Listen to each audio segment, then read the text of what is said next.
Krásný den, přátelé jihočeských víkendů. Dnes jsme na Jindřichohradecku, 6 km od Jindřichova Hradce, v obci Děbolín a chystáme se na Rýdův kopec, kde je krásná rozhledna a už ji vidíme.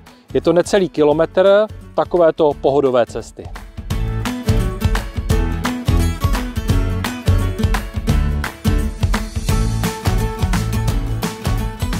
Polní cesta přešla v tuto krásnou asfaltovou.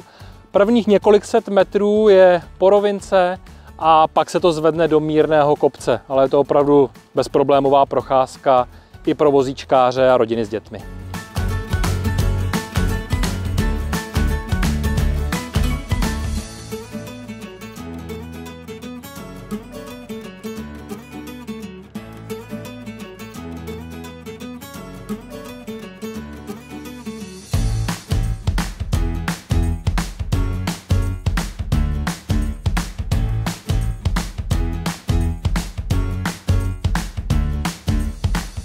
Rozhledna je skutečná architektonická lahůdka.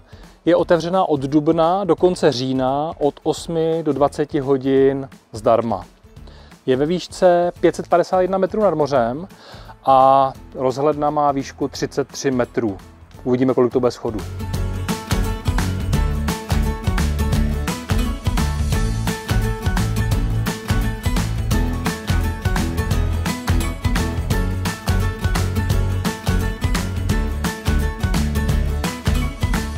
Nahoru se můžeme dostat po těchto ocelových schodech, těch je 102, anebo po tomto dřevěném schodišti. Tam je 128 schodů, to jsem si vybral já.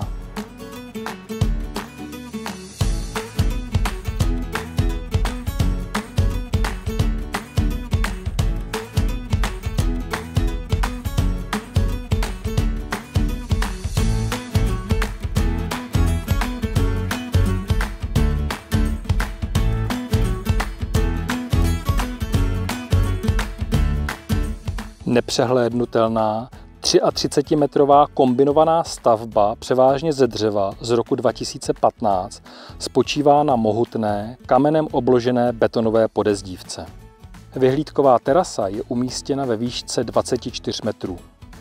Architektonické a konstrukční řešení rozhledny je založeno na ideji rovnostranného trojúhelníku trigonu, který tvoří půdorys rozhledny.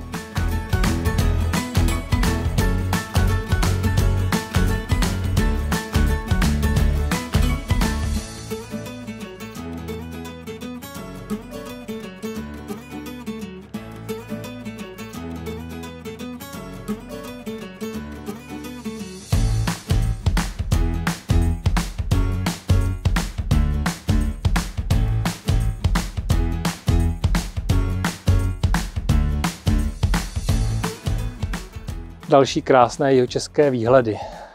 Je vidět Jindřichohradecko, Blanský les, při dobrém počasí i Šumava. Zase na co koukat tady u nás v kraji.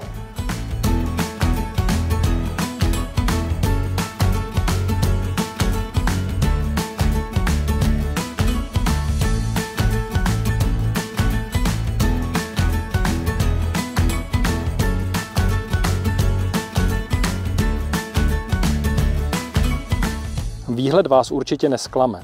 Kruhový rozhled nabízí nevšední podívanou na sídla Jindřichův Hradec, ale i Třeboň. Při optimálních rozhledových podmínkách můžete pozorovat vrch Javořice, vrcholové partie Novohradských hor, Blanského lesa, ale i Šumavy.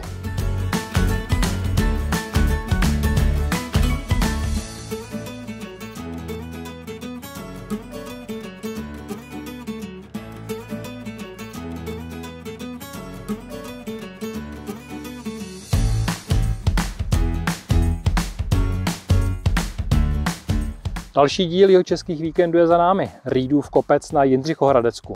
Krásná rozhledna, architektonicky úžasná a ty podzimní, odpoledne a barvy určitě stojí za to. Nesejte doma a vyražte na další jihočeský víkend. Mějte se krásně.